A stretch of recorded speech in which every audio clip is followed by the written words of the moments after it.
She don't think I see her. Look, I see you, dog. Cleaning yourself on my bed. I'm gonna clean myself in your bed. How about that? How's it going, everyone? Mahachi here, back at it with another video. And as you guys may have known, I took a small break with Dragon Ball FighterZ. I was burnt out. I'm waiting on the new patch to roll back, and I'm learning a new game. Drum roll. You see on the sides here. Street Fighter 6. Voila, you guys have caught up to the manga. As Twitter has known about this for quite a while, but you know, I'm kind of branching out, you know what I'm saying, see what I can do, test my waters over here. But what this means for the channel is pretty simply more Street Fighter 6 content, less DBFZ content. But for the DBFZ stands, listen bro, I'm gonna hook you up, don't worry, all right? But today's video is going to be focused on the new character Rashid, all right, and how I believe that he's just straight up a Dragon Ball FighterZ character, all right? So none other way than to transition than with him, so let's get right into it. The first thing I want to talk about is actually the character himself, as he is a character who's reliant on mobility and a lot of tricks and stuff to get out of situations, right? So he has access to a wall jump. He also has a couple of things to stall his momentum in the air, you know, a couple of interesting, you know, movement options like this, right?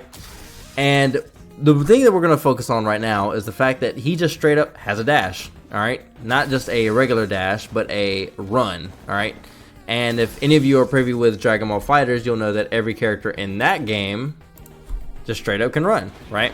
So with that being said, this is already something that is very reminiscent of Dragon Ball FighterZ, as he, unlike Ken, who does have a run but can't do much out of it, he can just straight up do something like this, right? He can just back off, or he can just, you know, cancel into you know, standing light punch or anything, right? So he just has access to like basically everything while having a really good run, okay?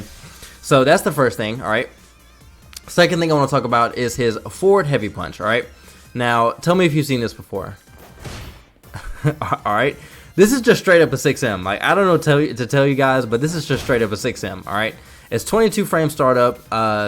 You know, 6Ms are normally 24 frame startup, so this is a bit faster. Kind of makes it ridiculous.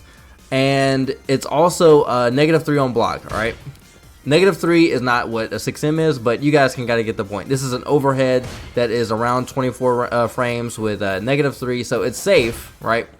And in fighters, if you hit someone with a 6M and they're not blocking, all right, not a 6M, it is actually +3, all right? And I can go ahead and show this in game. All right, so if I have them taken off of block, right, +3, all right? So you can kind of see where I'm getting at with the same frame data there. So he just straight up has that option, right? All right, the next thing we're going to talk about is the what I like to call meta killer, all right? So some people may get, you know, PTSD from this. Don't worry, I got you guys. This is a spin warning. There we go. All right, so he just straight up has a spin, all right?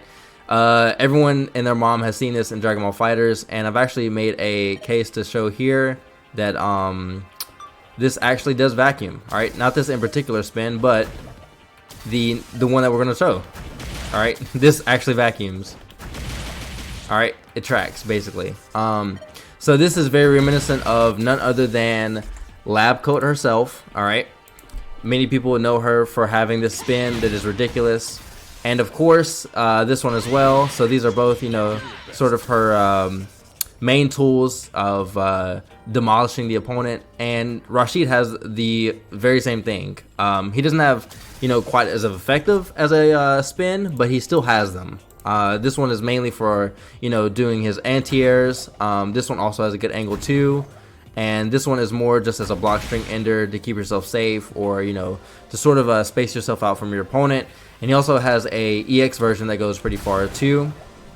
So all of these have their own uses and utilities, but ultimately it still is a spin. All right.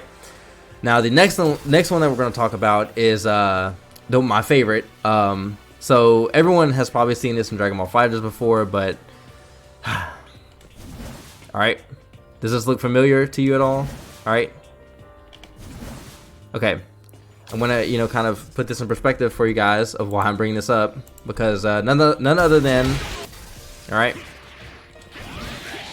all right, all right, Not only can base Vegeta change the angle on this, but they're the exact same angles as Rashid's, okay? So this one, and this one, roughly the same angles, alright? Well, actually, no. 2 of them are basically the same angle, and this one is cheating, alright? But Rashid also has that in his kit as well. If you actually just spin the EX version of the projectile, it'll actually just cover the floor. So he has basically the same thing as base Vegeta, right? Not to mention they both can convert off of them pretty easily, and they deal with other projectiles pretty well too. This one is not what we would call a beam priority in Dragon Ball FighterZ, but it still is really good at dealing with projectiles, okay? So these are just some things that I noticed with Rashid that reminded me of a lot of DBFZ character qualities. Of course, the 6M is probably the closest. This one is really good. Having a run is very good in this game as well, especially being able to control space with just like feinting of what you're gonna do with it. And I'm really excited to play this character. I think this is gonna be the the character I kind of enjoy the game with and learn the game with. But ultimately, I hope you guys enjoyed this little comparison video. I know it's not your usual, explanation video, but I kind of saw the similarities and I was like, you know what? Perfect time to transition. So with that being said, hope you guys have a great night. Remember to like the video, share it, help your friends out, kind of help them transition from one game to the other like I'm trying to do, myself right now. But with that being said, guys, hope you enjoy your night and have a good one.